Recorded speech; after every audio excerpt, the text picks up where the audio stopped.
What would you say if I told you it doesn't have to be this way? What would you be prepared to do? I'm asking you right now to stand up and make a decision, to change, to forgive, to be forgiven. That's how much God loves you.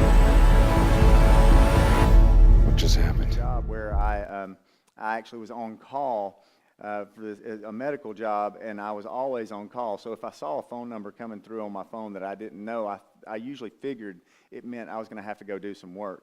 And so I didn't always like to answer it. But I was about to go work out. Y'all can probably tell I work out a lot.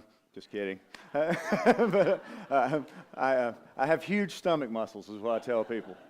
But anyway, so I was in the parking lot of the gym, and the phone rang. I was I'll answer it, And so I answered it, and it was a movie producer. And he said, hey, this is Andy Irwin, and we want to talk to you about a movie idea that we have. And I was like, so finally somebody's going to do the Todd Gerelds story. And I didn't think that. I actually knew, I knew that Andy Irwin's dad had been my dad's chaplain on the football team. And so I actually knew as soon as he said who it was and movie idea, I knew it was about Woodlawn because it is an amazing story. I was like, yeah, that'd be great. I'd love to talk to y'all. So they asked me to come in, and they videotaped me telling the story, which I thought was like the coolest thing ever.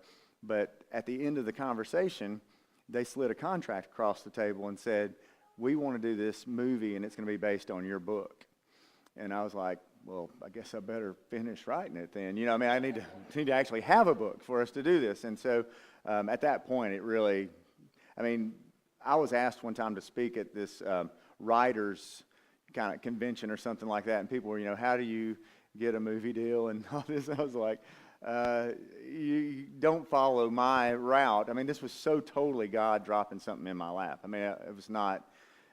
They weren't like, hey, we hear there's this great writer. They had not seen anything I'd ever done. They didn't know anything about me. So, and I really do think that God did it that way because he knew me well enough to know that, and he knows all of us really well, better than we know ourselves, that this way Todd won't take any credit for this. It's all his story. And it really, when Wes said, I'm going to come up and tell, he said he's going to come up and tell his story. Really, if you think about that word, it's his story. It's God's story. History is his story. And it's a redemptive story that's woven throughout all of time, and he allows us to participate in it. And Ephesians, a lot of times people will read a verse in Ephesians 2, 8, and 9, and that 10, verse 10, right after that, it says that, first of all, the first part is, for by grace you've been saved through faith, and that not of yourself. It is a gift of God, not as a result of works, that no one should boast. So nothing that we've done earns that. But then it goes on to say that basically, in a nutshell, the Todd Gerelds paraphrase is that God has created us for good works that he has prepared before we came along for us to walk in them. So, Jesus actually said about his Father, the Father works all the time until now, and so do I, like my Father.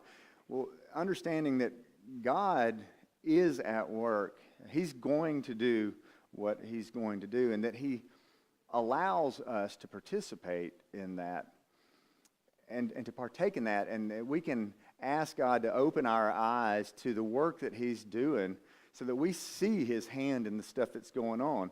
The reality is there is no mundane. If God is God, then everything, he doesn't do anything like I kind of happened into that. Everything's on purpose.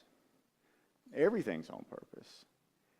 And there's meaning in the mundane, and that's what I started realizing about Woodlawn. And as I tell you this story, you'll kind of see some of this.